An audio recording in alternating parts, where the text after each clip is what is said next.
বন্ধুরা দেখতে পাচ্ছ সকাল সকাল আমার হেসেলে ঢুকে পড়েছে ট্যাংরা মাছ আর মেয়ের জন্য জ্যান্ত শিঙ্গি মাছ। তবে এই মাছগুলো ঢুকে পড়েনি, এগুলো ঢুকিয়ে দিয়ে গেছে আমার জামাইবাবু, কারণ জামাইবাবুর ইচ্ছা হয়েছে ট্যাংরা মাছ খাওয়ার। কিন্তু এইদিকে দেখো আমার রান্না হয়ে গেছে ডাল, মাছের কালিয়া আর ভাত। আর মেয়ের জন্য এখানে মাছ ভাজা রেখেছি, কারণ ওকে একটু গরম গরম এখন একটু আলু সিদ্ধ, সকালের খাবারে আলু সিদ্ধ, মাছ ভাজা আর ভাত খাবো।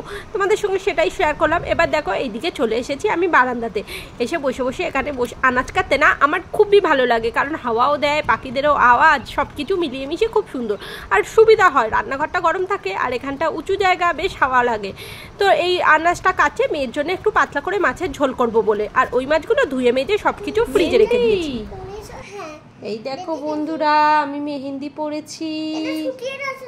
হ্যাঁ শুকিয়ে গেছে তো, শুকিয়ে তো যাবেই, হাতের মধ্যে রেখে দিলেই শুকিয়ে যাবে।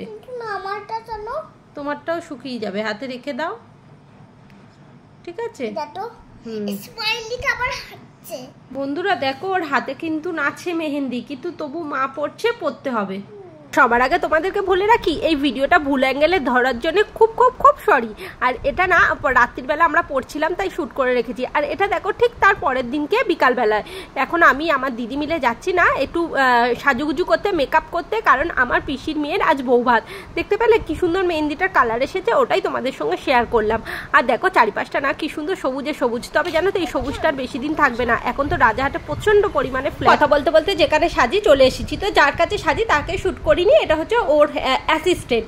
তো আমার প্রথমে গিয়ে যাওয়ার পরে না আমার হেয়ারটাকে ও সুন্দরভাবে কি করছিল, ওটাকে ক্রিম্পিং করে নিচ্ছিল। তো যাই হোক সব কিছু মিলিয়ে মিশিয়ে আমি যতবারই মেকআপ করি এর কাছ থেকেই করি, আর আমার খুব ভালো লাগে ওর মেকআপ। ওর নাম হচ্ছে পিথা। যদি কেউ আমার আশেপাশে থেকে থাকো রাজাহাটে, যদি তোমাদের দরকার হয় অবশ্যই আমাকে বলতে পারো।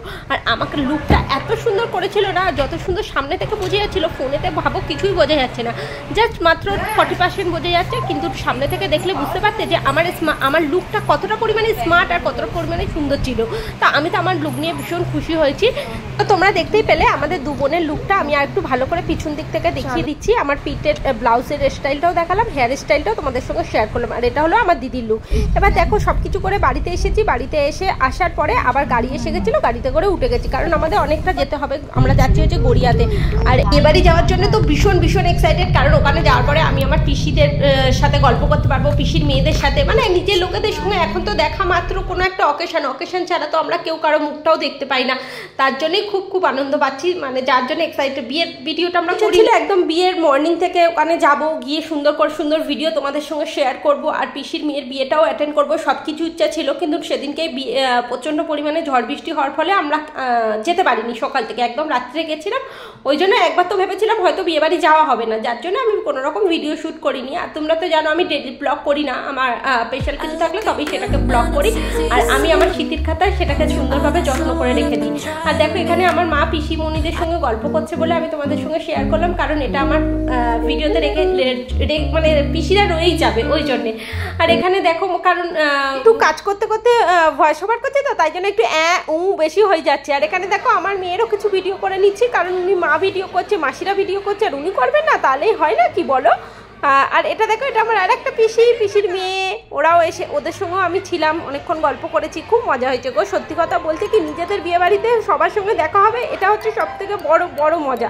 আর এখানে আমার পিসির বাড়ি থেকে ছেলের বাড়িতে যে তত্ত্বগুলো, পিসির মেয়ের বিয়ে হচ্ছে তার কিন্তু ভিডিও করিনি, কেন বলো তো? বিয়েটা হচ্ছে প্রত্যেকটা মানুষের একটা স্পেশাল দিন বা স্পেশাল সব কিছুটাই। বিয়ে মানেই তার কাছে ভীষণ স্পেশাল।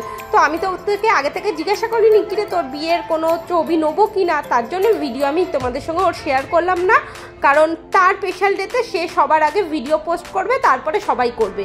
যাই হোক এখানে দেখো খেতে চলে এসেছি, কিন্তু খাবার ভিডিও ভালো করে করতে পারিনি, তার কারণ হচ্ছে আমি পরেছিলাম শাড়ি, সঙ্গে ছিল মেয়ে, আর খাওয়াটা হচ্ছিল বুফেতে, তার জন্যে। আর ভালো লাগছে না, কিন্তু কি করবো, এগুলো তো সব খুঁজতেই হবে, বাবিকে পরিষ্কার করাতে হবে, সেইভাবে কিচ্ছু খাইনি, ওকে একটু দুধ গুলে খাওয়াতে হবে, কারণ এত রাত্রিবেলা ভারী খাবার তো ওকে দেওয়া যাবে না। আর তো তোমাদের ভিডিও থেকে যদি কিছু ভালো লেগে থাকে প্লিজ একটা লাইক কমেন্ট শেয়ার করো, আর আমার মেকআপটা আজকের লুকটা কেমন ছিল সেটা অবশ্যই আমাকে কমেন্টে জানিও। চলো টাটা। প্রত্যেকবার বিয়ে বাড়ি থেকে আসার পরে ও আমার চুলটা খুলে দেয়, তো এইবারে আমি ভিডিও করে রেখে দিলাম। আর এটা দেখো পরের দিন সকালবেলা মা কিন্তু মায়ের জীবনের অনেক দুঃখের কথা আমার সঙ্গে শেয়ার করে, এখানেও সেটাই করে আর কান্না করছিল।